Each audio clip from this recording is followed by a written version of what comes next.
नमस्ते साथियों। आज विजयादशमी के इस पर्व पर आप सभी को मेरी हार्दिक शुभकामनाएं। ईश्वर से प्रार्थना है कि असत्य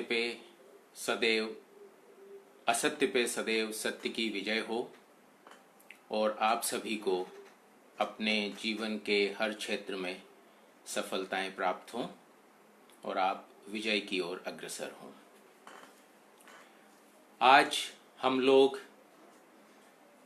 पहली बार इस मंच पे हिंदी में संवाद कर रहे हैं। जून से हम लोगों ने ये संवाद की प्रक्रिया प्रारंभ की, जिसमें पुरातत्व के विभिन्न विषयों पर हम लोग चर्चा करते हैं और जिसको सदस्यों का काफ़ी समर्थन मिला है। और ये ऐसे विषय हैं जो जनमानस से जुड़े हुए हैं, पुरातत्वविदों से जुड़े हुए हैं और देश में पुरातत्व की प्रगति के लिए महत्वपूर्ण है।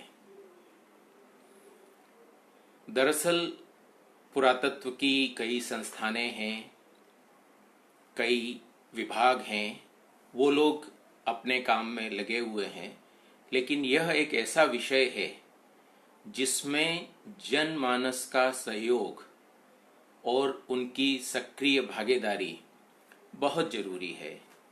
क्योंकि जब हम बात करते हैं अपनी धरोहर की, यह धरोहर गांव-गांव में, जंगलों में, पहाड़ों पर, नदियों के किनारे पूरे देश में बिखरी हुई है और इनके सबसे नज़दीक यदि कोई है तो वो जन सामान्य है। और यदि वो लोग हमें अपना सहयोग न दें, वो लोग यदि जागरूक न हों और वो लोग यदि धरोहर से सीधे न जुड़े हों, तो इनका संरक्षण कर पाना एक बहुत ही दुष्कर कार्य हो जाता है। तो इसके लिए ये जरूरी है कि लोगों में इतिहास, पुरातत्व, धरोहर के प्रति जागरूकता हो और उन्हें पता हो कि ये क्या हैं, इनका महत्व क्या है, उनकी जिम्मेदारी क्या है और हमें एक जिम्मेदार नागरिक होने के नाते क्या करना चाहिए। तो इन विषयों पर जन सामान्य को जागरूक करने के उद्देश्य से ही ये जो हमारा समूह है आर्कियोलॉजी इन इंडिया, उसका मूल उद्देश्य यही है। उसी उद्देश्य के क्रम में हम लोग ये संवाद करते हैं और बहुत से ऐसे जिज्ञासु हैं देश में जो पुरातत्व के विषय में बहुत कुछ जानना चाहते हैं, लेकिन उनको अवसर नहीं मिलता या वो विशेषज्ञों से बात नहीं कर पाते जहाँ पे जाके वो अपनी जिज्ञासाओं को शांत कर सकें। तो उनके लिए भी यह एक मंच है कि वे अपने प्रश्न हम तक पहुँचा सकते हैं, वे अपनी जो जिज्ञासाएं हैं उनके विषय में हमसे बात कर सकते हैं। और उसी दृष्टिकोण से हम लोगों ने यह प्रयास शुरू किया था जो अंग्रेजी में चल रहा था, लेकिन एक बहुत बड़ा वर्ग है जो हिंदी भाषी है और उनके लिए उनको दृष्टिगत रखते हुए ये आज से हिंदी का प्रयास प्रारंभ हुआ है और मुझे आशा है कि आप लोग इसमें अपनी भागीदारी से इस प्रयास को सफल कर सकेंगे। मित्रों, हमारा ये समूह, जब ये हम लोगों ने कार्यक्रम प्रारंभ किया था उस समय लगभग 23,000 सदस्य थे और मुझे गर्व है कि आज जब हम हिंदी में बात कर रहे हैं हमारे 33,000 से ज़्यादा सदस्य हो चुके हैं। तो हमारा परिवार एक बहुत बड़ा परिवार है और हम पुरातत्व के क्षेत्र में एक बहुत महत्वपूर्ण भूमिका निभा सकते हैं और वो हमें करके दिखाना है अपनी धरोहर को बचाने के लिए, अपने पुरातत्व और इतिहास को समझने के लिए। हमारे इस समूह में बहुत सारे विशेषज्ञ हैं, पुरातत्वविद हैं, शिक्षक हैं, शोधार्थी हैं, विद्यार्थी हैं और बहुत सारे जिज्ञासु हैं, और सबका उद्देश्य एक ही है, पुरातत्व के विषय में जानना और अपना योगदान देना। आप में से कई लोग मुझसे परिचित होंगे। मैं विषय की बात करूं उससे पहले चाहूँगा कि आपको अपना एक बहुत ही संक्षिप्त में परिचय दे दूं कि मुझे कितना कम इस क्षेत्र के बारे में मालूम है। मेरी शिक्षा हिंदी माध्यम से ही ग्वालियर में हुई, जहां से स्नातकोत्तर करने के बाद सौभाग्य से मुझे भारतीय पुरातत्व सर्वेक्षण में कार्य करने का अवसर मिला, और खजुराहो में रहते हुए मैंने कला एवं स्थापत्य के बारे में जानकारी प्राप्त की। उसके पश्चात हाल ही बहुत शीघ्र ही मेरा चयन समुद्रीय पुरातत्व एक जो विधा है, एक नवीन विधा है, उसमें हो गया, और 2 वर्ष तक मैं राष्ट्रीय समुद्र विज्ञान संस्थान गोवा में मैंने प्रशिक्षण प्राप्त किया और गोताखोरी सीखी, समुद्र के अंदर पुरातात्विक स्थलों पे कार्य किया। उसके पश्चात मुझे विदेशों में जाने का अवसर मिला, जहां भूमध्य सागर में, अटलांटिक ओशन में कई सारे विदेशी विद्वानों के साथ कई स्थलों पर मैंने अनुभव प्राप्त किए, और वो अनुभव जो थे वो भारत के अनुभवों से बहुत अलग थे। वहाँ जाके मैंने महसूस किया कि हम कहाँ हैं और दुनिया कहाँ पहुँच रही है, और वो जो अनुभव थे वो बहुत ही यानी फ्रूटफुल थे। और फिर उसके बाद मैंने प्रयास शुरू किए कि हम भी उन्हीं प्रकार से आगे बढ़ें और अपने देश में पुरातत्व को आगे बढ़ाने का प्रयास करें। मेरी पदस्थापना महाराष्ट्र में, राजस्थान में, दिल्ली में, गुजरात में कई शाखाओं में रही। स्मारकों पर का अध्ययन किया, संग्रहालय में कार्य किया, पुरातात्विक स्थलों पे, और जो भारत का प्रसिद्ध पुरातत्व संस्थान है वहाँ पे भी मुझे एज सहायक निदेशक कार्य करने का अवसर मिला। और 2001 में मैंने भारतीय पुरातत्व सर्वेक्षण में अंडर वाटर आर्कियोलॉजी विंग की स्थापना की, और उसके प्रमुख के रूप में मैंने कार्य किया, जब तक कि मैंने आसाम विश्वविद्यालय में प्रोफेसर के रूप में 2009 में ज्वाइन किया। तो मेरा जो ये अनुभव है पुरातत्व के क्षेत्र में, भारतीय पुरातत्व सर्वेक्षण में, और उच्च शिक्षा के क्षेत्र में जो आसाम विश्वविद्यालय में एक केंद्रीय विश्वविद्यालय है, मैं अपना ये जो 30 वर्षों से अधिक का अनुभव है वो आप लोगों के साथ साझा करना चाहता हूँ। क्योंकि इस अनुभव में जो मैंने अनुभव किया कि पुस्तकों में जो लिखा हुआ है और जिस चीज की जरूरत है उसके बीच में एक बहुत बड़ा गैप है। पुस्तकों में हमें वो सब कुछ नहीं मिल पाता जो हम जानना चाहते हैं या जो किया जाना चाहिए, या बहुत कुछ है जो लिखा कुछ और होता है परंतु वास्तव में होता कुछ और है। और ये कुछ ऐसे विषय हैं जिनके बारे में सामान्यतः विद्वान बात नहीं करते हैं, और बहुत से विषय हैं जिन पे हमको बात करने की जरूरत है, जिनको समझने की जरूरत है, और बहुत सी चीजें हैं जिन्हें बदलने की जरूरत है।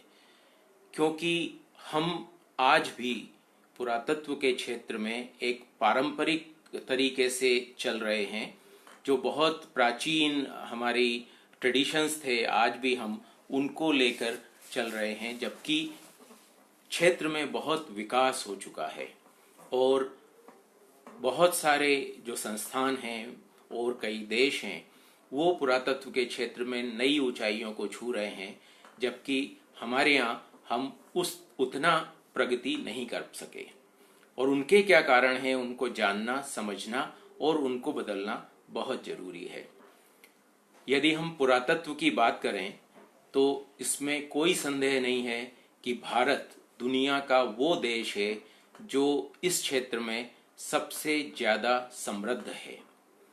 यदि हम बात करें प्राचीन सभ्यताओं की, विभिन्न संस्कृतियों की, और जो हमारा विस्तृत क्षेत्र है, हमारा भूभाग और हमारा जलीय भाग जो हमारे समुद्री क्षेत्र है, और वो सारा का सारा पुरातत्व के क्षेत्र में बहुत ज्यादा धनी है।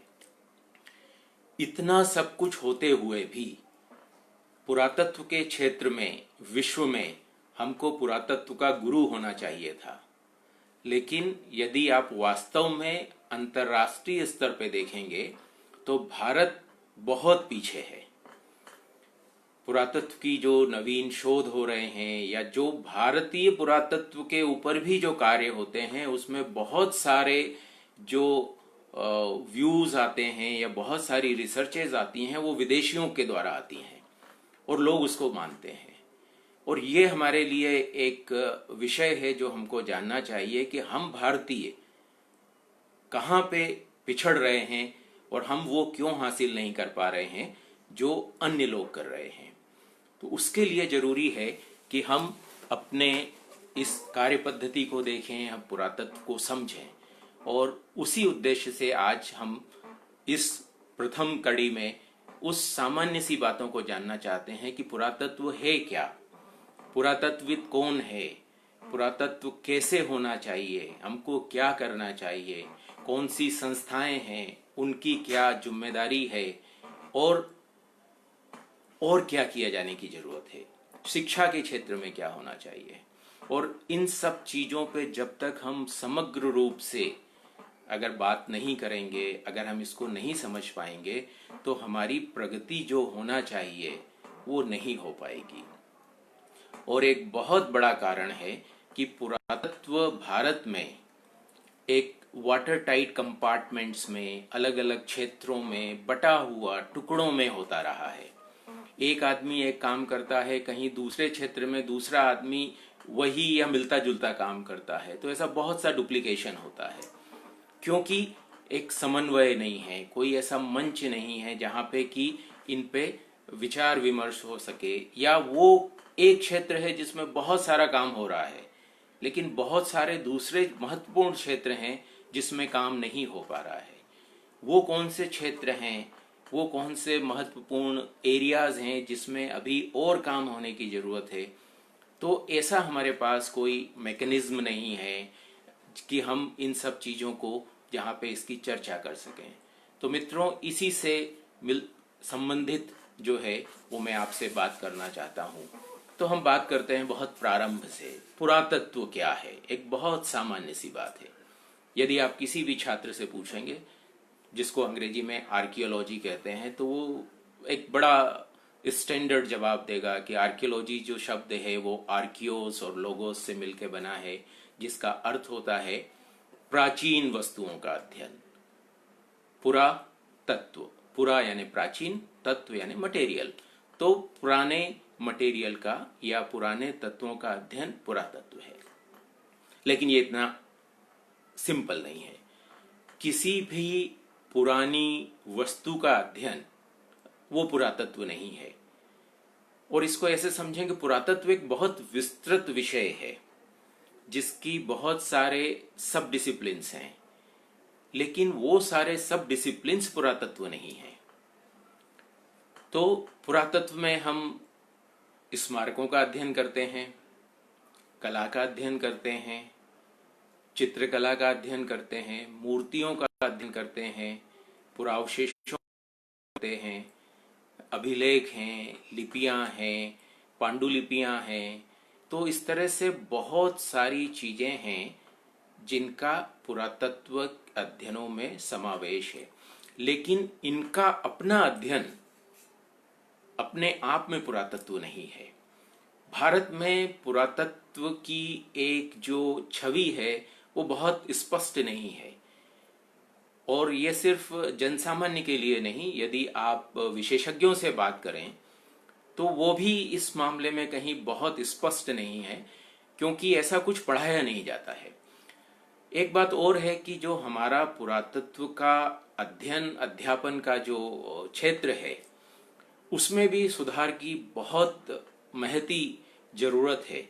क्योंकि ये जो फिर वही ट्रेडिशनल एक जो सिस्टम चला रहा है, बहुत पहले से वही आज भी पढ़ाया जा रहा है। Art, iconography, numismatics, field archaeology, pre history, epigraphy, हम उन्हीं चीज़ों को पढ़ाते जा रहे हैं और सब कुछ पढ़ाते जा रहे हैं। लेकिन उसकी जो समझ और जो विशेषज्ञताएं आनी चाहिए वो नहीं आ पा रही हैं। उसके लिए हमको विषय को समझना जरूरी है। तो यदि कोई व्यक्ति प्राचीन मंदिरों का या प्राचीन स्थापत्य का अध्ययन कर रहा है, तो वो एक आर्किटेक्चर एक अलग ब्रांच है, और आर्किटेक्चर का अध्ययन करने वाला व्यक्ति पुरातत्वविद नहीं है। पुरातत्व से जुड़ा हुआ है, पुरातत्व के लिए महत्वपूर्ण है। इसी प्रकार सिक्के हैं, सिक्कों का पुरातत्व में बहुत महत्व है, लेकिन सिक्कों का अध्ययन जो है वो मुद्रा शास्त्र कहलाता है। यदि कोई अभिलेखों का अध्ययन करता है तो वो इपिग्राफिस्ट है। तो पुरातत्व क्या है? पुरातत्व से यदि हम बात करें वैज्ञानिक दृष्टि से, तो पुरातत्व है प्राचीन अवशेषों की खोज, उनका रिट्रीवल, उनका अध्ययन और उनका इंटरप्रिटेशन। या दूसरे शब्दों में कहें तो उत्खनन और अन्वेषण से प्राप्त पुरावशेषों का अध्ययन, वो पुरातत्व कहलाता है। तो पुरातत्व शास्त्री के लिए जरूरी है कि वो अन्वेषण करे, प्राचीन स्थलों को खोजे, उन प्राचीन स्थलों से पुरावशेषों को रिट्रीव करे, उनको निकाले, और ये जो दबे हुए या जो उत्खनन से प्राप्त पुरावशेष हैं, इनको एनालाइज करे और फिर इनको इंटरप्रेट करे। ये जो समूचा एक विज्ञान है, इसको पुरातत्व कहते हैं। तो आर्कियोलॉजी में एक्सकवेशन एक बहुत महत्वपूर्ण है या जरूरी है। अब जब हम एक्सकवेशन या उत्खनन की बात करते हैं तो फिर एक सामान्य सी सोच है कि उत्खनन का मतलब होता है खुदाई, यानी खोदना। वास्तव में ऐसा नहीं है। यदि आप इंग्लिश डिक्शनरी में एक्सकवेशन का मतलब देखेंगे तो उसका मतलब होता है डिगिंग, और एक्सकवेशन का जो शाब्दिक अर्थ है वो है खुदाई। और वो खुदाई कैसी भी हो सकती है। यदि आप पेड़ लगाने के लिए गड्ढा खोद रहे हैं, वो भी एक्सकवेशन है। यदि आप सड़क बनाने के लिए खुदाई कर रहे हैं, या नाली बना रहे हैं, या नहर बना रहे हैं, वो भी एक्सकवेशन है। लेकिन जब हम बात करते हैं आर्कियोलॉजिकल एक्सकवेशन की, उसका मतलब खुदाई नहीं है, उसकी एक अलग परिभाषा है।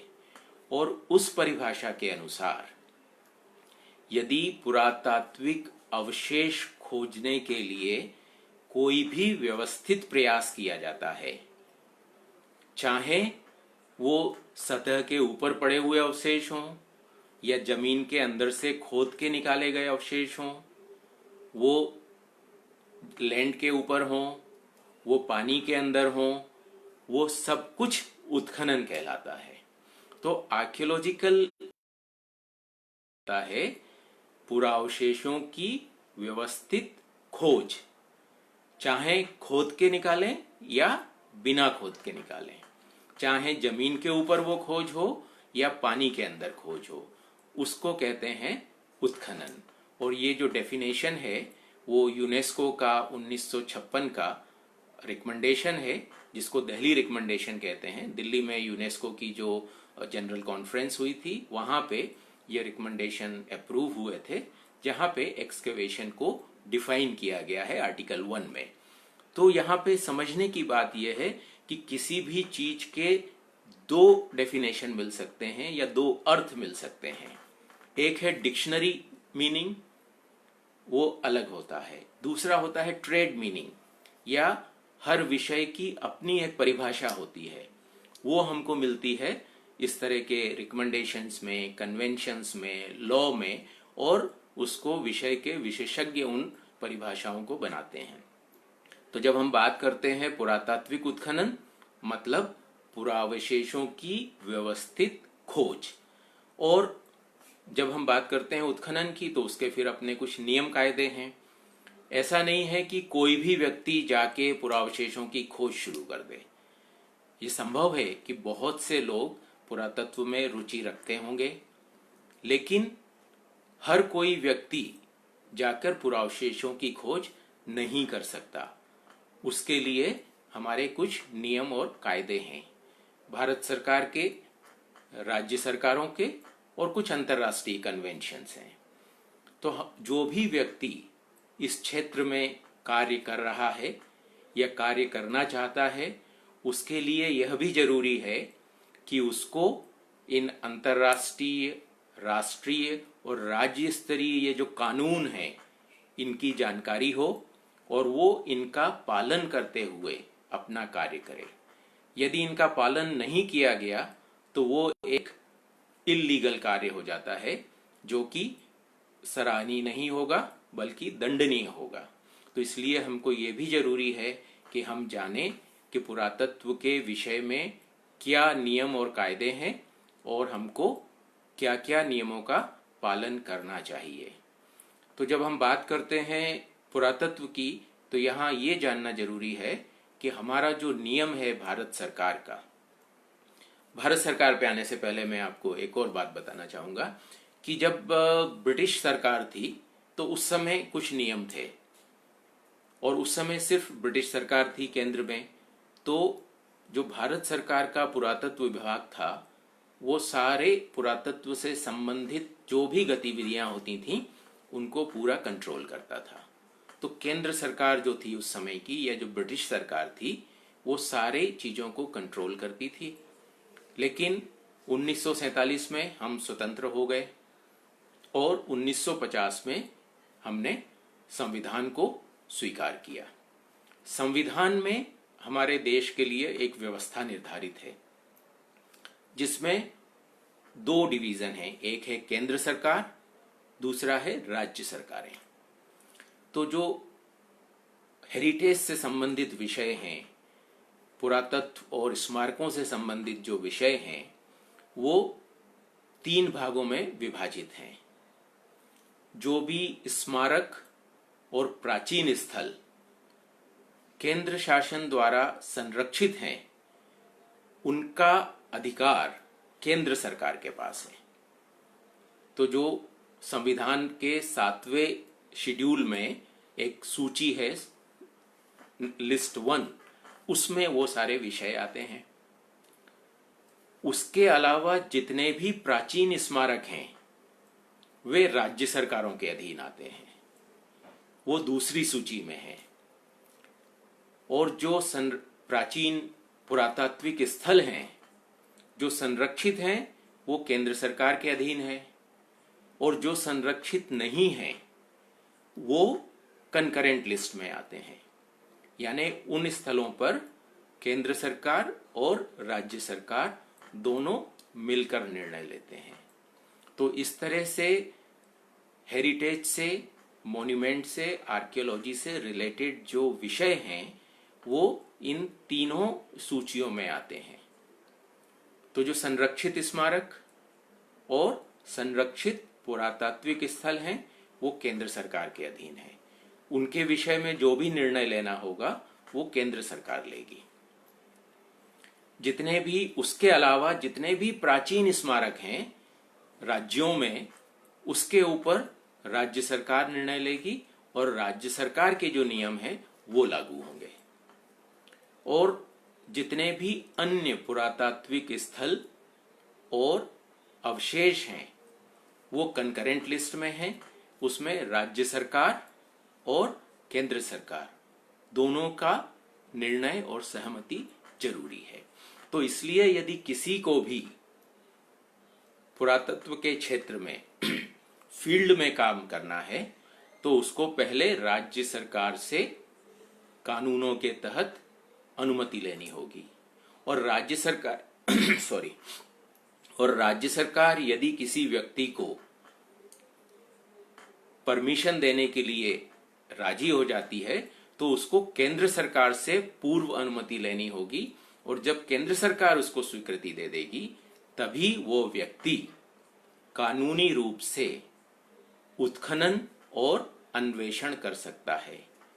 बिना राज्य सरकार और केंद्र सरकार की अनुमति के पुरातत्व का अन्वेषण और उत्खनन दंडनीय अपराध हैं। तो ये बात हमको समझनी चाहिए और हमको इन नियमों का पालन करना चाहिए।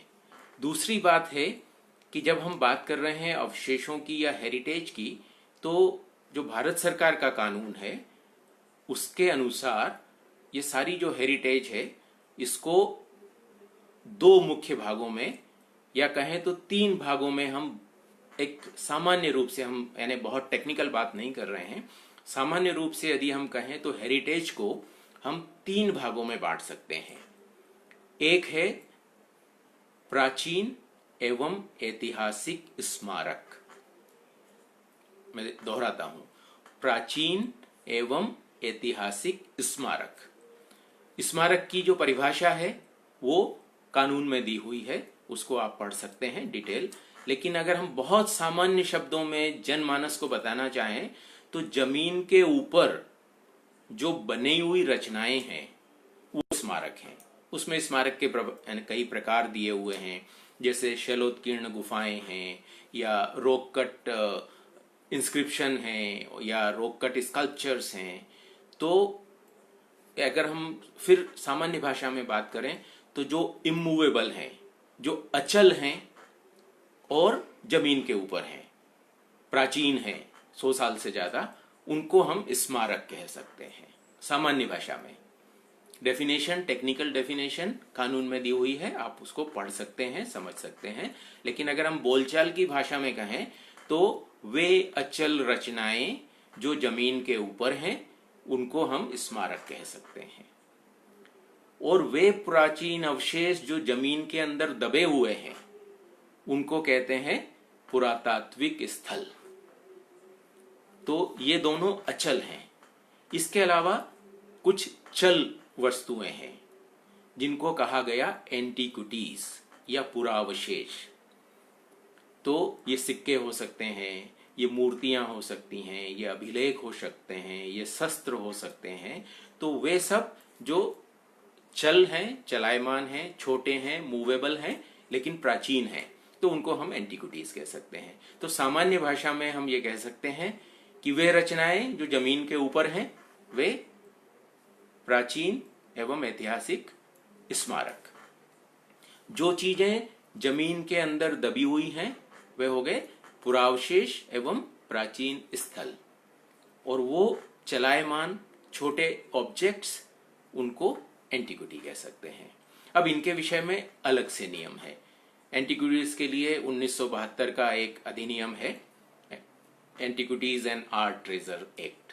उसमें एंटीक्विटीज का एक्सपोर्ट, उनका व्यापार, उनके बारे में जो नियम है वो सारे दिए हुए हैं। उत्खनन के बारे में जो 1958 का अधिनियम है उसमें सारी व्यवस्थाएं दी गई हैं। स्मारकों के बारे में, उनके संरक्षण के बारे में, उसके बारे में भी 1958 के अधिनियम में चर्चा है। तो वहां पे सारे नियम दिए गए। इसके अलावा जो राज्यों के अधीन आते हैं या जो कंकरेंट लिस्ट में पुरावशेष और स्थल आते हैं उसके लिए राज्यों के अपने अपने अधिनियम हैं। कुछ राज्यों में है, कुछ ने दूसरे राज्यों से अडॉप्ट किए हुए हैं, या कुछ ने जो है वो केंद्र की लाइन पे ही उन्होंने अपने अधिनियम बनाए हुए हैं। तो वो लोग अपना जो है उसके अनुसार उस हेरिटेज को मैनेज करते हैं। तो हमको ये नियमों के बारे में जानकारी होना बहुत जरूरी है, क्योंकि यदि हम नियमों का पालन नहीं करेंगे तो हमारे किए हुए जो भी कार्य हैं वो सारे इल्लीगल हो जाएंगे। और यदि मैं एक सामान्य उदाहरण देना चाहूँ कि भारत में या हर जगह होता है कि बहुत बड़े बड़े एक्सपोर्ट हाउस होते हैं जो चीज़ों को विदेश भेजते हैं, तो वो नियमों का पालन करते हुए उनका व्यापार करते हैं और पैसा कमाते हैं और अपना नाम कमाते हैं। लेकिन दूसरा व्यक्ति भी वही कार्य करता है बिना नियमों का पालन किए हुए, जो स्मगलर कहलाते हैं, और अगर पकड़े जाते हैं तो उनको सजा होती है। तो दोनों में अंतर है कि एक नियम का पालन करके वही कार्य कर रहा है, दूसरा व्यक्ति नियम को न मान के वही कार्य कर रहा है। तो एक प्रशंसनीय है, दूसरा दंडनीय है। तो ये चीज को जानना जरूरी है कि हमें बहुत पुरातत्व से लगाव हो सकता है, हमारे अंदर बहुत जिज्ञासा हो सकती है, लेकिन हम अगर नियमों का पालन किए बिना अपनी जिज्ञासा की शांति के लिए या अपनी ज्ञान के लिए अगर हम उन कार्यों को करेंगे तो वो जो है एक दंडनीय कार्य हो जाएगा। तो मैं सभी को ये बात बार बार कहना चाहूँगा कि पुरातत्व के क्षेत्र में यदि आप कार्य करना चाहते हैं तो आप अनुमति प्राप्त करके नियमों के अनुसार ही कार्य करें, अन्यथा वे कार्य जो हैं वे प्रशंसनीय नहीं, दंडनीय हो सकते हैं। अब हम बात करते हैं कि हमारा जो ये सोच है या हमारी जो ये कन्फ्यूजन्स हैं या हमारी जो प्रगति नहीं हो पाई, ऐसा क्यों हुआ। तो उसके लिए अगर हम थोड़ा सा इतिहास में देखें, जो कि बहुत जरूरी है और पुरातत्व से बहुत जुड़ा हुआ है, तो जब भी हम बात करते हैं पुरातत्व की तो इतिहास उसका एक बहुत इनसेपरेबल हिस्सा है। तो हमको हमेशा इतिहास से सीखना होता है और इतिहास हमें सिखाता है। तो यदि हम पूर्व में देखें तो हम पाएंगे कि आज से 150 साल से पहले लगभग 1961 में जो पुरातत्व यानी व्यवस्थित पुरातात्विक जो अन्वेषण प्रारंभ हुए उसकी शुरुआत मानी जाती है 1 दिसंबर 1961 से, जिस दिन से अलेक्जेंडर कनिंघम ने जो है आर्कियोलॉजिकल सर्वेयर के रूप में कार्य करना प्रारंभ किया था। और एक चीज जो बहुत जरूरी है और मैं सारे सदस्यों से कहना चाहूंगा कि जब हम इतिहास का अध्ययन करें या पुरातत्व का अध्ययन करें तो सिर्फ पढ़ें नहीं, जो लोगों ने लिखा है या जो लोगों ने कहा है उसको सिर्फ पढ़ के मान के और सिर्फ उसको हम रिपीट न करें, उसको समझने की कोशिश करें। तो पुरातत्व का इतिहास बहुत कुछ लिखा हुआ है, लेकिन पुरातत्व का जो इतिहास है वो उसको जानना जरूरी है और उसको समझना जरूरी है। और कहीं हमने इसको समझने का जो प्रयास होना चाहिए था वो नहीं किया। तो इसलिए मैं जब आपको ये बताऊंगा उसके साथ मैं आपको कुछ हिंट दूंगा जिस पे आप सोचना शुरू करें। तो इसका प्रारंभ कैसे होता है वो बहुत ही एक यानी विचारणीय घटना है। 1861 में, आज से 150 साल से ज्यादा पहले, 1861 में Alexander Cunningham, colonel Alexander Cunningham, जो ब्रिटिश आर्मी के कर्नल थे और वो पहले पुरातत्व के क्षेत्र में अपने रुचि से कार्य करते रहे। उन्होंने कई सारे लेख भी लिखे और जो कि एशियाटिक सोसाइटी के जर्नल में पब्लिश हुए। तो वो इस क्षेत्र में कार्य कर रहे थे, उत्खनन कर रहे थे। तो 1861 में वो इलाहाबाद में गवर्नर जनरल को एक मेमोरेंडम देते हैं कि वो उत्तर भारत में पुरातात्विक स्थलों का अध्ययन करना चाहते हैं। अब ये जो डिस्कशन था और मेमोरेंडम था वो इतना प्रभावशाली था कि गवर्नर जनरल उनको वहीं स्वीकृति दे देते हैं कि आप अपना कार्य प्रारंभ कीजिए। नवंबर में वो देते हैं और दिसंबर से कार्य प्रारंभ हो जाता है। और गया से वो अपना श्री गणेश करते हैं एक्सप्लोरेशन का, जो कि दिसंबर से लेके अप्रैल तक चलता है। और अप्रैल में वो सारनाथ में उस सीजन का है उसको समाप्त करते हैं। उसके 2 महीने बाद जो काउंसिल की मीटिंग होती है, गवर्नर जनरल वहां पे जनवरी उस प्रपोजल को रखते हैं, वहां पे वो प्रपोजल पास होता है और दिसंबर से अलेक्जेंडर कनिंघम को आर्कियोलॉजिकल सर्वेयर के रूप में जो है वो सरकार नियुक्त कर देती है। अलेक्जेंडर कनिंघम, और उस समय ये सोचा गया था कि ये 2 साल में ये सर्वे कंप्लीट हो जाएगा और फिर इसके जो रिजल्ट आएंगे वो रिजल्ट देखे जाएंगे और उसके आधार पे फिर आगे ये निर्णय किया जाएगा कि आगे कार्य करना है या नहीं करना है। तो ये जो एक प्रोजेक्ट के रूप में या एक एक्सपेरिमेंट के रूप में ये शुरू हुआ। तो जब पुरातत्व विभाग की जो फाउंडेशन मानी जाती है या जो प्रारंभ माना जाता है, तो वो कोई एक ब्रिटिश गवर्नमेंट की एक लॉन्ग टाइम पॉलिसी नहीं थी कि हमको देश में पुरातात्विक स्थलों का अध्ययन करना है, भारत का पुरातत्व जानना है, भारत के इतिहास को समझना है, ऐसा कोई उनका विचार नहीं था। और जो कनिंघम थे उनका बुद्धिस्ट जो साइट्स थे उनमें विशेष रुचि थी। और वो काफी समय से वो उसको देख रहे थे। और वो जो ह्वेनसांग ने वर्णन दिया था अपने यात्रा का, वो उन सारे स्थलों को ढूंढना चाहते थे, उनका अध्ययन करना चाहते थे। तो उनका एक अपना एक ऑब्जेक्टिव था और वो उस ऑब्जेक्टिव के लिए ये अध्ययन करना चाहते थे। तो ये जो प्रारंभ हुआ, वो प्रारंभ का जो ऑब्जेक्टिव था वो कुछ और था, कुछ विशेष स्थलों का, स्मारकों का अध्ययन का था। वो भारत का इतिहास लिखने का या भारत के इतिहास को समझने का अध्ययन नहीं था या उसकी शुरुआत नहीं थी। तो ये चीज हमको समझना चाहिए।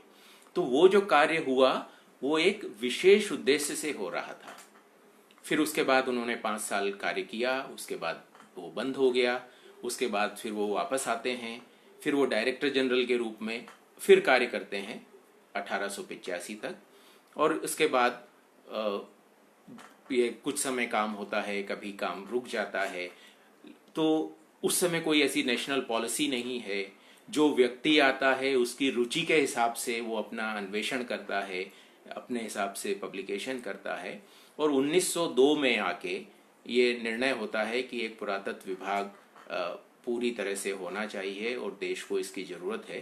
तो 1901 में ये होता है। 1902 में जॉन मार्शल आके डायरेक्टर जनरल बनते हैं और वो 26 साल तक डायरेक्टर जनरल रहे। उस समय काफी काम हुआ। और ये वो समय था जब फोकस था पुरातत्व शास्त्रियों का या पुरातत्व के जो लोग थे वो स्मारकों के ऊपर केंद्रित था।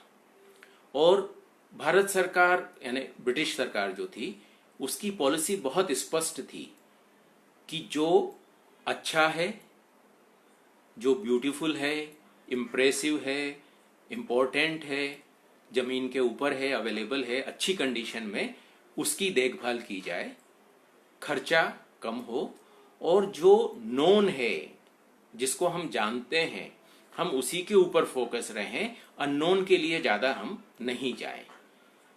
तो जो शुरुआत में पुरातत्व का उद्देश्य था वो भारत के इतिहास की खोज के लिए अन्वेषण नहीं था। जो जानकारी में है, जो बिखरा हुआ है, उसको एकत्र किया जाए, उसको डॉक्यूमेंट किया जाए, उसकी ड्राइंग्स बनाई जाए। तो more focus was on exploring and documenting. तो जो है, जैसा है, उसको हम डॉक्यूमेंट कर सकें, रिकॉर्ड कर सकें। तो ये प्रारंभ में था। और उस समय जो है स्मारकों का संरक्षण जो है वो बहुत यानी मेजर उस पर थ्रस्ट नहीं था। मार्शल के आने के बाद कंजर्वेशन एक महत्वपूर्ण फील्ड हो गया। और उस समय कंजर्वेशन जो है वो पीडब्ल्यूडी करता था, पब्लिक वर्क्स डिपार्टमेंट, और बाकी काम जो है वो आर्कियोलॉजिस्ट करते थे। तो शुरू से ही स्मारकों के ऊपर ज्यादा ध्यान रहा। और वास्तव में पुरातत्व क्या है? जमीन के अंदर दबे हुए अवशेषों का अध्ययन पुरातत्व है। तो पुरातत्व जो है, जो कोर आर्कियोलॉजी है, वो शुरू से भारत में जो है वो आर्कियोलॉजी विभाग का थ्रस्ट एरिया नहीं रहा। और जो भी गतिविधियां हुई वो एक्सीडेंटल हो गई, खोजें हो गई। अब जैसे महत्वपूर्ण खोज 1921 में हुई, हड़प्पा में जो खुदाई शुरू हुई, तो वो भी जो है, क्योंकि वहां से रेलवे कॉन्ट्रैक्टर्स ने जो ईंटें निकाली और उससे वहां पे ध्यान फोकस हुआ, फिर उत्खनन प्रारंभ हुआ और उससे जो है भारत की प्राचीनतम सभ्यता की खोज हो पाई। बाद मोहनजोदाड़ो में खुदाई शुरू हुई और वहां से जो अवशेष मिले, तो उस समय उन लोगों को समझ ही नहीं आ रहा था कि ये सब हैं क्या। उसके पीछे एक और कारण था कि अंग्रेज जो थे वो ये मान के बैठे हुए थे कि भारतीयों का इतिहास बहुत पुराना नहीं है। भारत का इतिहास कि ये वो जो है सिकंदर के आक्रमण से भारत का इतिहास प्रारंभ होता है। तो अगर उनको कोई प्राचीन चीज मिलती भी थी तो वो ये मानते थे कि ये भारत की नहीं हो सकती, ये कहीं से आई होगी। और उसका क्लासिकल एग्जाम्पल है कि अलेक्जेंडर कनिंगम जो कि भारत के यानी भारतीय पुरातत्व सर्वेक्षण के महानिदेशक थे, वो 1872-73 में हड़प्पा गए। वहाँ पे उन्होंने खुदाई भी की और वहाँ पे उनको खुदाई में कोई विशेष अवशेष नहीं मिले, लेकिन उनको एक सील के बारे में जानकारी मिली जो पहले वहाँ प्राप्त हुई थी।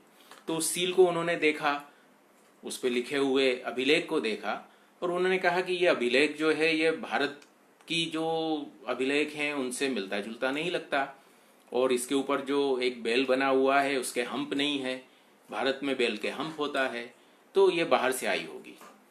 तो यानी एक चीज होती है कि अगर आपको कोई ऐसी चीज मिली जो कि यूनिक है, वैसा आज तक आपको कहीं नहीं मिला, तो आपके अंदर एक जिज्ञासा पैदा होती है कि ये क्या है, ये कहाँ से आया, इसका ओरिजिन क्या हो सकता है, आओ हम इसको ढूंढें, हम इसके बारे में और जानें। लेकिन वो जिज्ञासा वो थी नहीं, क्योंकि ये विश्वास था कि भारतीयों का इतिहास इतना पुराना हो ही नहीं सकता। तो अगर ऐसी कोई चीज मिली है तो ये कहीं से और से आई होगी, ये भारत की नहीं हो सकती।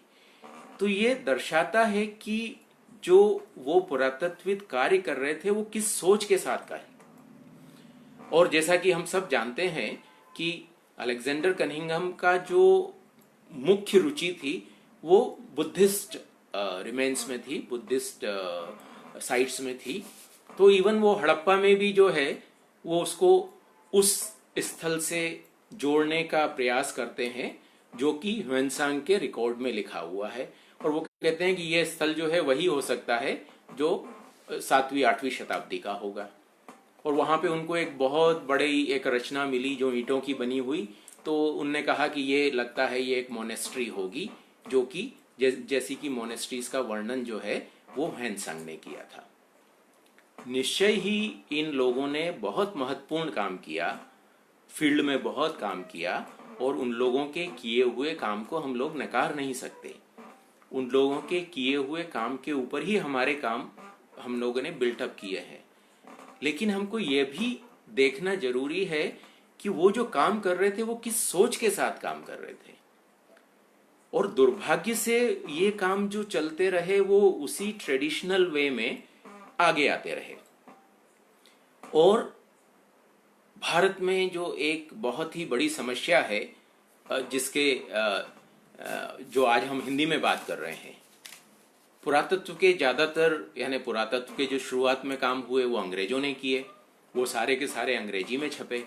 उसके बाद जो लोग आए उन्होंने भी अंग्रेजी में लिखा, और हिंदी में पुरातत्व के ऊपर काम बहुत कम है। जो प्रकाशन या पुस्तकें हैं वो बहुत लिमिटेड हैं, और जो हैं वो उस स्तर की नहीं है, या वो उसमें सारी जानकारी नहीं मिलती। तो एक बहुत बड़ा वर्ग है, स्वतंत्र सोच है, वो व्यक्तियों को पुरातत्व के विषय में बहुत सारी जानकारी नहीं मिल पाती है।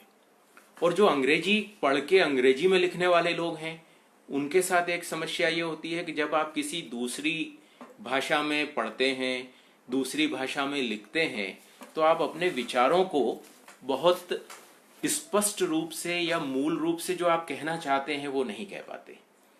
क्योंकि जब आप किसी दूसरी भाषा में लिखते हैं तो आपको शब्दों का चयन करना पड़ता है, और जब आप शब्दों का चयन करना पड़ता है तो आपके ज्ञान के आधार पर निश्चित होता है, तो आपकी भावना कुछ और है। लेकिन उस भावना को व्यक्त करने के लिए आप जब शब्दों को चयन करेंगे तो वो जरूरी नहीं है कि एग्जैक्टली वही शब्द हों जो आपके मन में है। तो इसलिए भाषा का एक बहुत बड़ा महत्व होता है, और वो चीज हमको भारतीय पुरातत्व के इतिहास में देखने को मिलती है। भारत में पुरातत्व के इतिहास में मैं इस चीज को बाद में स्पष्ट करूंगा, भारतीय पुरातत्व और भारत में पुरातत्व को लेकर। तो इस तरह से भाषा भी हमारी सोच और हमारी शोध को बहुत प्रभावित करती है। तो जिसकी अपनी स्वतंत्र सोच है, स्वतंत्र अभिव्यक्ति है, उसको पुरातत्व की जानकारी नहीं मिल पा रही है। जो हिंदी भाषी, तमिल भाषी, कन्नड़ भाषी, गुजराती बोलने वाले, बंगाली, असमीज, नागा यानी खासीज, उनकी अपनी भाषा है, उस भाषा में पुरातत्व के ऊपर साहित्य नहीं है, पुरातत्व की जानकारियां नहीं है। तो एक बहुत बड़ा वर्ग जो है वो अंग्रेजी में पढ़ रहा है, अंग्रेजी में लिख रहा है। लेकिन जब आप अंग्रेजी में पढ़ते और लिखते हैं तो आपकी जो अभिव्यक्ति और सोच है वो सीमित हो जाती है, और जो पहले लिखा है आप उसी ढर्रे पे आगे बढ़ते चले जाते हैं। और एक और चीज है कि हमारे यहाँ जो हमारा एजुकेशन सिस्टम है उसमें स्वतंत्र सोच और अभिव्यक्ति के लिए उतना स्थान नहीं है जो होना चाहिए। हमारे यहाँ यही है कि पढ़ो और उसको लिखो। पढ़ने और लिखने के बीच का जो एक बहुत बड़ा जो अंग है वो है डाइजेस्ट करने का, पचाने का या सोचने का, वो पूरा का पूरा मिसिंग है। होना क्या चाहिए, आप पढ़ें, पढ़ने के बाद उसको सोचें, उसको पचाएं, और पचाने के बाद जो काम का है उसको लिखें या आगे बढ़ाएं, और जो फिजूल का है उसको बाहर निकाल दें या जाने दें। लेकिन ऐसा नहीं होता। जो इतिहास की पढ़ाई है उसमें यही होता है कि फलाने विद्वान ने ऐसा कहा है, और आप उसके कहे हुए को इन्वर्टेड कोमा में वैसा के वैसा लिख देते हैं। आप ये नहीं कहते कि उस विद्वान ने ऐसा कहा है वो कितना सही था, कितना गलत था। आपको उसकी अभिव्यक्ति की उतनी सोच यानी छूट नहीं दी जाती, और आपको उसके लिए प्रोत्साहित नहीं किया जाता। आपको विद्वानों को कोट करने के लिए कहा जाता है कि कनिंघम जी ने ये कहा था, मार्शल जी ने ये कहा था, व्हीलर जी ने ये कहा था, और वही आज तक चला आ रहा है।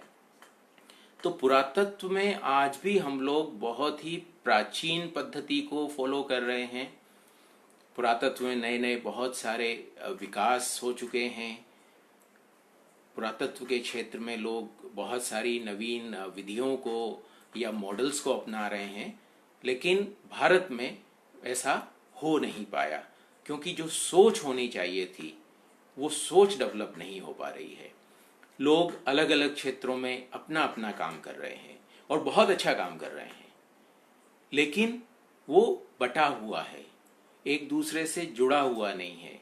और जब हम भारत की बात करें या जो भारत के यानी इतिहास की बात करें तो उसमें वो पूरी तरह से फिट नहीं होता। कई जगह हैं, कई क्षेत्र हैं जिसमें बहुत काम होने की जरूरत है, कुछ क्षेत्र हैं जहां बहुत ज़्यादा काम हो चुका है।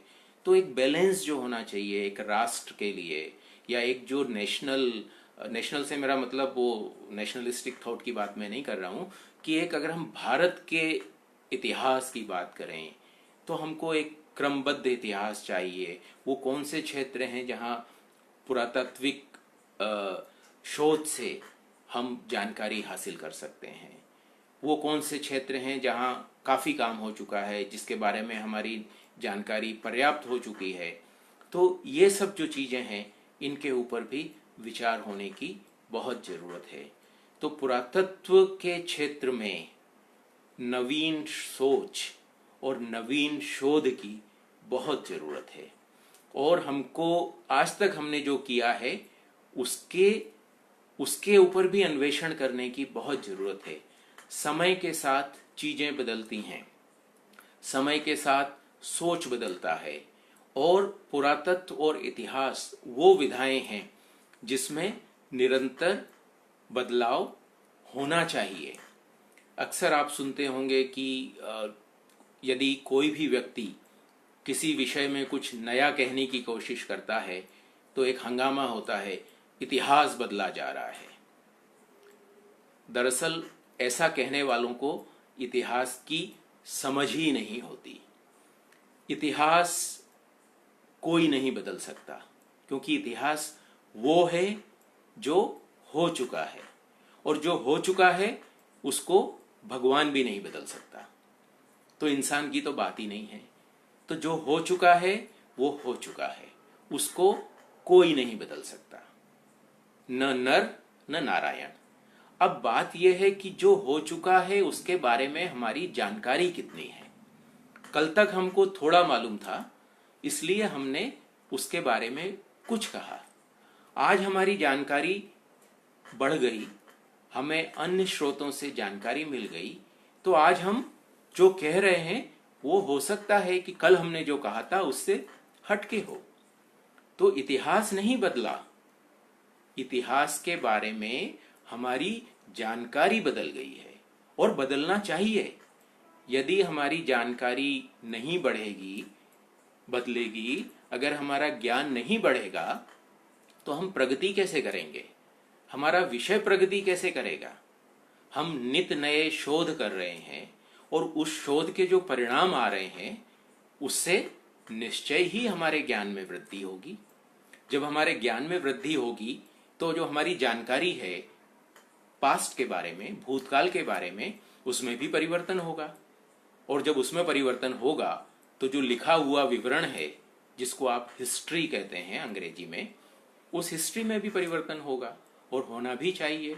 और उसी के लिए हम सब लोग प्रयास कर रहे हैं। हम लोग क्यों जंगलों में जाके अवशेषों को खोजते हैं, क्यों वहाँ महीनों तक, सालों तक खुदाई करते हैं, फिर सालों तक उसको एनालाइज करते हैं, फिर उसको समझने का प्रयास करते हैं, सिर्फ इसलिए कि हम जान सकें कि भूतकाल में क्या हुआ था, मानव का विकास कैसे हुआ था, उस समय के जो समाज थे वो कैसे रहते थे, क्या खाते थे, क्या उनकी परंपराएं थीं, क्या उनकी गतिविधियां थीं। यही जानकारी तो हम एकत्र करना चाहते हैं। और जब हमको ये जानकारी मिलेगी तो हमारी सोच, हमारा ज्ञान निश्चय ही बदलेगा। तो पुरातत्व इन प्राचीन अवशेषों के अध्ययन से मानव के विकास और प्राचीन मानव समाजों के ज्ञान, उनकी जानकारी, उसके विषय में जानने का प्रयास करता है। और नित नई हो रही खोजों से हमारे ज्ञान में वृद्धि हो रही है। परंतु हमको समय के साथ रहने के लिए विश्व में अन्य जो क्षेत्रों में, पुरातत्व के क्षेत्र में जो शोध हो रहे हैं, उनसे कंधे से कंधा मिला के चलने के लिए हमको अपनी सोच में थोड़ा सा परिवर्तन करना जरूरी है। हमको पीछे देखना होगा, हमको पुरातत्व को समझना होगा, पुरातत्व के जो अलग अलग क्षेत्र हैं उनको गहराई से जानना होगा। और ये समझ के साथ, अवशेषों के वैज्ञानिक अध्ययन के साथ, हमको अपना इतिहास लिखना होगा। उससे हम अपने भूतकाल के बारे में, अपने पूर्वजों के बारे में, अपने देश के बारे में, अपने देश में रह रहे विभिन्न जो जनजातीय जिन्हें आप कहते हैं, या जो विभिन्न समूह थे, उनकी संस्कृति के बारे में, हमारी प्राचीन सभ्यता के बारे में हम लोग जान पाएंगे। लेकिन इसके लिए बहुत जरूरी है कि हम पुरातत्व को समझें। और मैं अब इसके बाद हम लोग हर माह इसी दिन 26 तारीख को हम लोग मिलेंगे, पुरातत्व के विभिन्न विषयों पर चर्चा करेंगे, और जिसमें हम एक एक विषय को लेकर उसके बारे में हमारी क्या जानकारी है, क्या उसमें होना चाहिए, क्या हम कर सकते हैं, इन विभिन्न विषयों पर हम लोग आगे बात करेंगे। तो आज की जो ये चर्चा थी, ये सामान्य रूप से ये बताने के लिए कि पुरातत्व क्या है, इसको समझना जरूरी है। पुरातत्व के विषय में हमारी सोच या हमारी जो समझ है वो अभी उतनी स्पष्ट नहीं है। पुरातत्व को हम लोग बड़े शाब्दिक रूप में लेते हैं, या उसी रूप में ले रहे हैं जो आज से वो बहुत पहले था। और जो हमारा शिक्षा की जो पद्धति है, उसमें जो विकास होने चाहिए थे वो नहीं हो पा रहे हैं, जो जरूरी हैं। और वो विषय जिनके बारे में स्कूल कॉलेज में, प्रशिक्षण संस्थानों में बात नहीं होती, या पुरातत्व संस्थानों में बात नहीं होती, या प्रोफेशनल आर्कियोलॉजिस्ट जो हैं जिन बातों में बात करने में हिचकिचाते हैं, संकोच करते हैं, वो बातें हम अपने मंच पे करेंगे, अपने लोगों से करेंगे, और हम सब लोग खुल के इन विषयों पे बात करेंगे, जिससे कि एक जागृति आए, लोगों में एक समझ बढ़े और हम लोग प्रगति की ओर अग्रसर हों। और हमारे जो बातों का तरीका होगा वो यही सामान्य वार्तालाप का तरीका होगा। हम लोग बहुत तकनीकी बातें नहीं करेंगे, हम टेक्निकल टर्म्स और टेक्निक्स की बातें नहीं करेंगे, कैसे क्या होता है वो सब किताबों में है, लेकिन उसको समझना और उस पर एक सामान्य चर्चा करना, वो हम इस मंच पे करेंगे। तो आज मैं यहीं रुकता हूं और मैं जानना चाहूँगा कि आप लोग अपने विचार व्यक्त करें। आप लोगों के इस विषय में यदि कोई प्रश्न है तो आप चैट बॉक्स में टाइप कर सकते हैं, मैं उनका उत्तर देने का प्रयास करूँगा। अभी नहीं, बाद में भी यदि आपके मन में कोई जिज्ञासा या प्रश्न आता है आप उसे भेज सकते हैं। हम लोग इसे संवाद के रूप में जारी रखेंगे। आप अपनी बात कहें, मैं आपसे यदि कोई बात शेयर करना चाहता हूँ मैं आपसे शेयर करूँगा, और हम लोग इसको टू वे कम्युनिकेशन रखेंगे और हम लोग चर्चा करते रहेंगे और विषयों के बारे में आगे जानते रहेंगे। नमस्कार।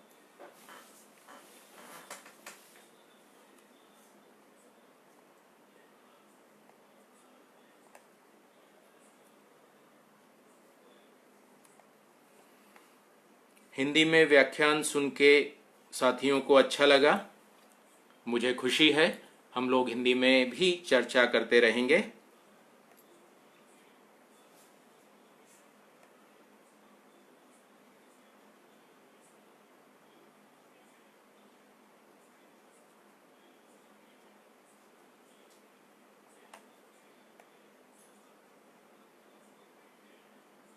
यदि आपकी कोई प्रश्न हो तो भी आप पूछ सकते हैं। आपका यदि कोई कमेंट हो जिससे मुझे जानकारी मिलेगी, मुझे सीखने को मिलेगा।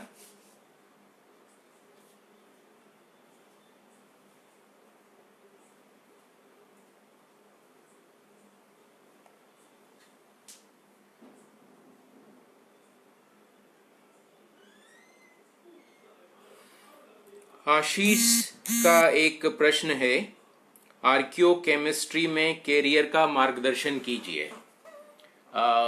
हम आर्कियो केमिस्ट्री में भी बात करेंगे। पुरातत्व से एक संबद्ध विषय है संरक्षण का, क्योंकि जब हम बात करते हैं स्मारकों की या पुरावशेषों की, तो ये बहुत प्राचीन होते हैं, जमीन में दबे हुए होते हैं, समुद्र के अंदर से आते हैं, तो इनके संरक्षण के लिए प्रिजर्वेशन की बहुत जरूरत होती है, और उसमें रसायन विज्ञान का एक बहुत ही महत्वपूर्ण रोल होता है, जो कि कंजर्वेटर्स या जो हमारे केमिस्ट हैं, और भारतीय पुरातत्व सर्वेक्षण में एक केमिस्ट्री ब्रांच है जिसमें कि रसायन के विशेषज्ञ जो हैं वो लोग उसमें एज ए आर्कियोलॉजिकल केमिस्ट उसमें काम करते हैं। तो जो लोग मास्टर्स इन केमिस्ट्री हैं, एमएससी केमिस्ट्री, वे लोग वहाँ आवेदन कर सकते हैं, और उनकी जो चयन प्रक्रिया है उससे चयनित होकर वे भारतीय पुरातत्व सर्वेक्षण में एज ए आर्कियोलॉजिकल केमिस्ट काम कर सकते हैं। उसके अलावा कई सारे संग्रहालय जो हैं, जो बड़े संग्रहालय हैं, उनमें कंजर्वेशन सेक्शन होता है।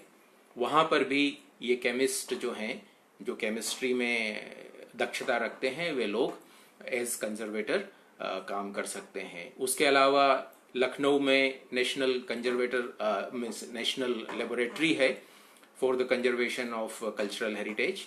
वहाँ पे भी ऐसे लोग जिनका की रसायन में दक्षता है और जो हेरिटेज के क्षेत्र में काम करना चाहते हैं, वो लोग वहाँ पर भी उनको जॉब के प्रोस्पेक्ट्स हैं। इसके अलावा कई विश्वविद्यालय और कई संस्थान जो हैं वो कंजर्वेशन में, केमिकल कंजर्वेशन में जो है वो प्रशिक्षण भी देती हैं। तो वहाँ पे जो लोग इसमें प्रशिक्षण प्राप्त करना चाहते हैं, कंजर्वेशन में डिग्री करना चाहते हैं, वे लोग भी जाके सीख भी सकते हैं, और सीखने के बाद वे लोग भविष्य में ये जो संस्थान है, भारतीय पुरातत्व सर्वेक्षण है, कई सारे संग्रहालय हैं, नेशनल लेबोरेटरी है NRLC, इन संस्थानों में एज आर्कियोलॉजिकल केमिस्ट या एज कंजर्वेटर वो नौकरी भी पा सकते हैं और धरोहर के संरक्षण में अपना महत्वपूर्ण योगदान भी दे सकते हैं।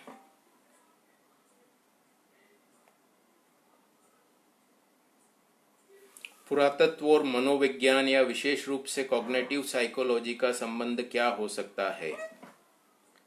ताराराम गौतम का प्रश्न है।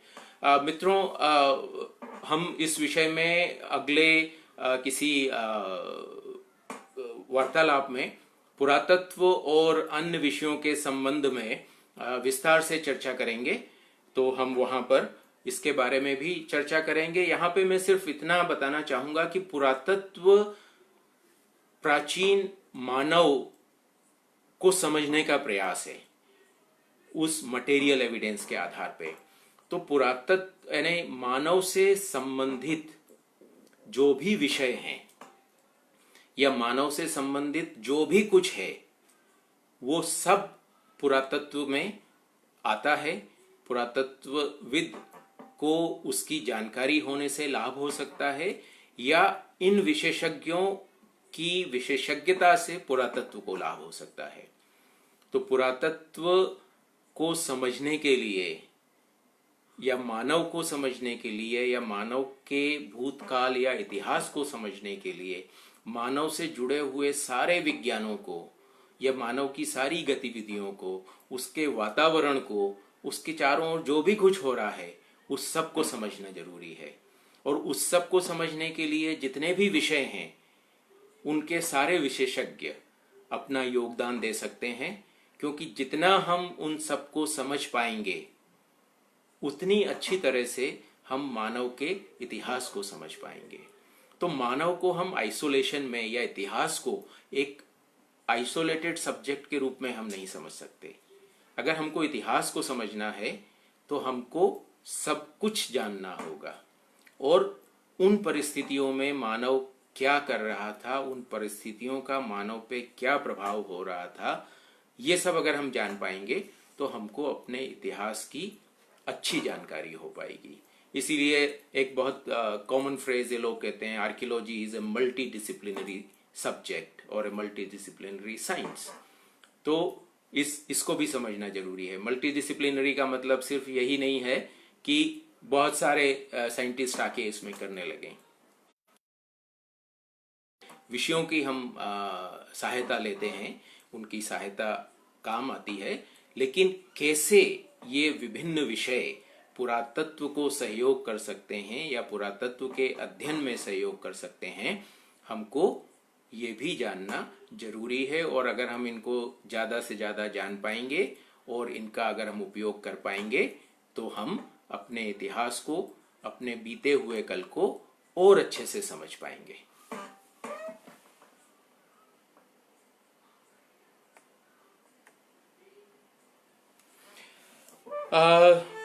There is a question about career in archaeology. इसके बारे में हम लोग चर्चा करेंगे। यहाँ पे ये जो विषय, यहाँ पे जो ये वार्तालाप है, मित्रों, हम लोग कोशिश करेंगे कि हम विषय के बारे में चर्चा करें और आप लोगों के जो भी प्रश्न मुझे प्राप्त होंगे मैं उनका आपको उत्तर देने का प्रयास करूंगा। तो हमारा प्रयास रहेगा कि हम पुरातत्व के विषय में हो रहे शोध के बारे में बातें करें, पुरातत्व को समझने का प्रयास करें और पुरातत्व को हम अपना योगदान कैसे दे सकते हैं, प्राचीन धरोहर के संरक्षण में, उनके बारे में जानकारी के बारे में लोगों को हम कैसे जागरूक कर सकते हैं। क्योंकि ये एक क्षेत्र है जिसमें हम सब मिलकर ही कुछ कर सकते हैं और हमें गर्व है कि हमारा एक बहुत प्राचीन इतिहास है, हमारी एक बहुत प्राचीन संस्कृति है और इस इतिहास और संस्कृति के अवशेष पूरे देश में गांव-गांव में फैले हुए हैं और हर व्यक्ति को, वो जहां भी है, उसका कर्तव्य है कि वो अपने इतिहास की इस धरोहर को जैसे हो सके उसे सहेजने का, उसे संरक्षित करने का प्रयास करे। जो उसका योगदान हो सके वो योगदान दे जागरूकता पैदा करे, जिससे हम अपने अतीत के बारे में जान सकें और अतीत से ज्ञान प्राप्त करके हम भविष्य की ओर अग्रसर हो सकें। चूंकि अब और कोई प्रश्न नहीं है, तो मैं आज की इस वार्ता को यहीं पर विराम देना चाहूँगा। मित्रों, आप अपने सुझाव, आप अपने प्रश्न भेजते रहें। हम उन विषयों पर चर्चा करते रहेंगे और हम सब मिलकर प्रयास करेंगे अपनी धरोहर को बचाने का, अपनी धरोहर के बारे में जागरूकता फैलाने का। नमस्कार। आप सभी को फिर विजयादशमी के इस पर्व पर हार्दिक शुभकामनाएं। नमस्कार।